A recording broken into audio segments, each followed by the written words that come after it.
I came here as a temp and I thought to myself, this is definitely where I want to work, and a full-time job came about, and so I applied and here we go. Starting off as a construction tutor and I'm now programme lead.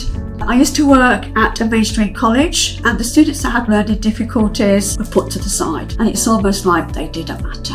We see you for who you are and what you can achieve. That kind of thing is what makes Nacro so special. People come to us because we look at the individual student and we only have 10 students in a group. Those students that got lost in large, great big groups of 30 or 40 feel like someone's listening to them because we've got the time to talk to them, we've got the time to work with them and develop them. Your focus is always the student's journey, how they're getting on, the safeguarding, pastoral care. With our young people, a lot of them don't have a great deal of money, so it's about whether they can get in, even if it's just a case that they can eat sometimes, because sometimes that's what it is. Can I get to college or do I eat? So obviously the challenge there is to support them, see what we could do. How would you describe Nacro in one word? Amazing.